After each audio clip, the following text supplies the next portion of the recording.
పండిట్ ధర్మ ప్రకాష్ శర్మ అని ఆయన బైబిల్ వర్డ్ చదివి క్రైస్తవులు అలాగా ఉన్నారా లేదా టెస్ట్ చేశాడు. తన ఫ్రెండ్ దగ్గరికి వెళ్ళి నిష్కారణంగా అతన్ని కొట్టాడు, లాగి 2 పీకాడు. అతను నువ్వు క్రైస్తవుడు కదా, దేవుని వాక్యం ఎలా ఉంది కదా, నువ్వు ఎందుకు తిరిగి నన్ను 2 కొట్టావంటే, నన్ను అన్యాయంగా ఎందుకు కొట్టావు, ఆ వాక్యాలు నాకు అనవసరం, నువ్వు నన్ను కొట్టావు, నేను 2 నేను రీటా అని ఆమె దగ్గరికి వెళ్ళాడు. మనం ఈ రోజు ఈవినింగ్ సినిమాకి వెళ్దామా అన్న. నీతో సినిమాగా అంతకంటే అదృష్టం తప్పకుండా ఉంది. మీరు క్రిస్టియన్స్ కదా, తల్లిదండ్రులు చెప్పకుండా రాకూడదు కదా, తల్లిదండ్రుల పర్మిషన్ లేకుండా మీరు స్టెప్ తీసుకోకూడదు కదా.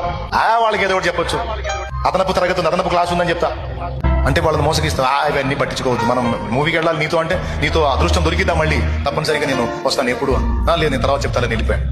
వెళ్ళి ఏం చేశాడు తెలుసా, అందరి ముందు అందరిని పిలిచి బైబిల్ని దించాడు. ఏమన్నా తెలుసా, ఇందులో ఉన్న మాటలు కేవలం మాటలే గాని ఇవి నెరవేర్చడం క్రైస్తవుల వల్లే కాలేదు, ఇవి నెరవేర్చడం ఎవడి వల్ల కాదు, కాబట్టి ఇది ఒక వేస్ట్ పుస్తకం అని చించి పడేశాడు.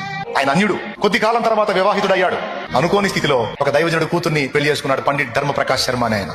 పెళ్లి చేసుకునేటప్పుడే చెప్పాడు, నువ్వు క్రిస్టియన్ అని నాకు తెలుసు, ఇక మీ బాధ్యతల్లో మొట్టమొదటి బాధ్యత ఏంటంటే పక్కోడికి చెప్పడం, నా మీద అలాంటి ప్రయోగాలు చేశావంటే చరిత్ర లేకుండా చేస్తాను నీకు, అది ఆయన అని వార్నింగ్ ఇచ్చాడు భార్యకి. ఎత్తనంది, దేవుని మాట ఎత్తనంది. ఒకరోజు సహోదరులు భక్త సింగ్ గారు ఆమె ఉన్న ప్రదేశంలో కూటం పెడుతున్నాడంటే, ఆ రోజు భర్తను రెడీ చేసి ఆయన సాగనంపుతూ కాళ్ళకి సాక్సులు తొడుగుతా బూట్లేస్తా భర్తకి చెప్పింది, ఈ రోజు కొంచెం పెందలు కట్టండి, నేను పుట్టినప్పుడు నాకు పేరు పెట్టినటువంటి దైవజనుడు ఈ ప్రాంతానికి వచ్చాడంటే, ఆయన వాక్యం చెప్తానికి వస్తున్నాడు, ఒకసారి ఆయన చూడాలనిపిస్తుంది, అంతే అంతే.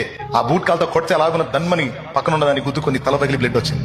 ఉగ్రుడై చూస్తున్నాడు భార్య వైపు, ఆమెమీ లేదు, తలకి ఏదో కట్టేసుకుంది. ఆయన ఏం కరగల, ఏం మాట్లాడాలి. కారు దగ్గరికి వెళ్ళి ఆయన సాగనం పెట్టేటప్పుడు చెప్పింది, ఎట్టి పరిస్థితుల్లో మీరు వస్తారు అంది, నేనంటే మీకు చాలా ఇష్టం, తప్పకుండా మీరు వస్తారు. కారులో కూర్చొని ఆలోచించడం మొదలు పెట్టాడు. రీటా అలా స్పందించింది, వాడు అలా స్పందించాడు. ఈ అమ్మాయి కూడా క్రిస్టియనే, కానీ ఈ అమ్మాయి దగ్గర డిఫరెంట్ కనపడుతుంది. ఆ వాక్యాలు నెరవేరుస్తున్నట్టుంది ఈ అమ్మాయి.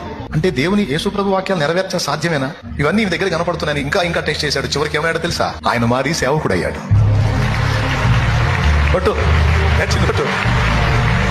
ఆయన మారి దైవజనుడు అయ్యాడు. ఏ స్థాయికి వెళ్ళాడు తెలుసా, ఇందిరాగాంధీకి సువార్త చెప్పిన వ్యక్తి ఆయన. నా దేశం నా మతం నా భూమి అనేది బుక్ ఉంది, ఆయన చదవండి మీరు. పిల్ల వెంకటరత్నం అనే దైవజనుడు తెలుగులోకి అనువదించాడు దాన్ని, చాలా బాగుంటుంది. నా దేశం నా మతం నా దేవుడు.